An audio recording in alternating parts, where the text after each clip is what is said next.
আসসালামু আলাইকুম এভরিওয়ান। আজকে আমি রান্না করছি মুরগির মাংস ভুনা। খুবই সহজভাবে আজকে আমি এই মুরগির মাংস ভুনা আপনাদের সাথে শেয়ার করব। অনেকেই অনেক রকমভাবে রান্না করেন, আমি আজকে একটু ভিন্নভাবে রান্না করছি, সম্পূর্ণ হাতে মাখানো। এভাবে যদি আপনারা মুরগির মাংস রান্না করেন তাহলে কিন্তু খেতে খুবই ভালো লাগবে, গরম ভাতের সাথে খেতে কিন্তু অনেক ভালো লাগবে। সম্পূর্ণ ভিডিওটি আপনারা দেখে নেবেন কিভাবে রান্না করি।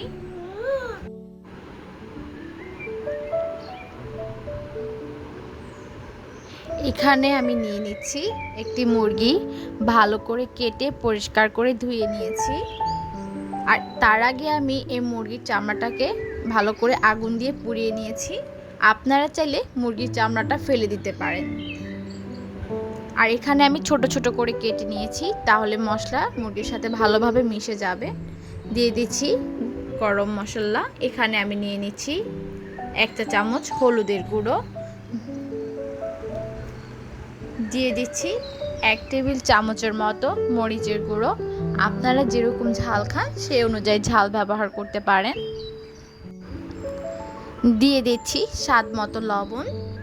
আর এখানে আছে আদা রসুন বাটা, দিয়ে দিচ্ছি আদা রসুন বাটা। এখানে প্রায় 3 টেবিল চামচের মতো আদা রসুন বাটা ব্যবহার করেছি। দিয়ে দিচ্ছি পেঁয়াজ কুচি। পেঁয়াজ কুচিটা আমি হাফ কাপের মতো দিয়েছি। এখন দিয়ে দিচ্ছি ভাজা জিরা গুঁড়ো, প্রায় 1 চা চামচের মতো ব্যবহার করেছি। আর এখানে দিয়ে দিচ্ছি তেল, প্রায় আমি 4 টেবিল চামচের মতো এখানে তেল ব্যবহার করব। এখন আমি সম্পূর্ণ মাংসটিকে ভালো করে মেখে নিচ্ছি। একটু সময় করে ভালো করে মেখে নেবেন, তাহলে কিন্তু খেতে খুবই ভালো লাগবে। এখানে আমি ঘরে থাকা মশলা ব্যবহার করেছি, বাড়তি কোনো মশলা আমি ব্যবহার করব না। এখন আমি 10 মিনিটের মতো ম্যারিনেট করে রাখছি, তাহলে খেতে অনেক ভালো লাগবে।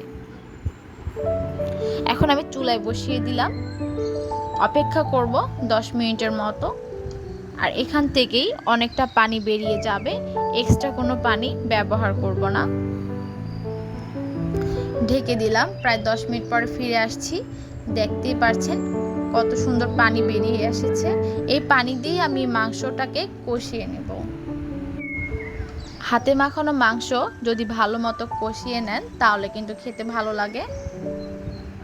আমি প্রায় 10 মিনিটের মতো মাংসটাকে সিদ্ধ করে নিয়েছি, এজন্য অনেকটা পানি বেরিয়ে গিয়েছে। এই পানি দিয়ে আমি প্রায় আরও 10 মিনিটের মতো কষিয়ে নেব।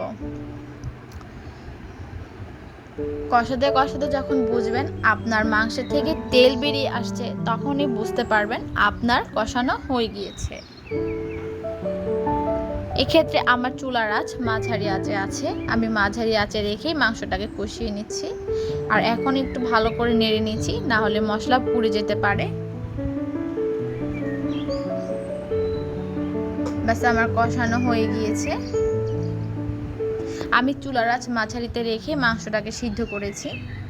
দেখতেই পাচ্ছেন অনেকটা তেল বেরিয়ে আসছে। ব্যাস আমার কষানো হয়ে গিয়েছে। এখন আমি দিয়ে দিচ্ছি ফুটন্ত গরম পানি। আমি এই গরম পানি দেওয়াতে প্রায় আরও 20 মিনিটের মতো মাংসটিকে রান্না করব। ব্যাস আমার রান্না হয়ে গিয়েছে। খেতেও অনেক মজাদার। কেমন হয়েছে অবশ্যই আপনারা কমেন্ট বক্সে জানিয়ে দিবেন। আর আপনারা সবাই ভালো থাকবেন। আল্লাহ হাফেজ।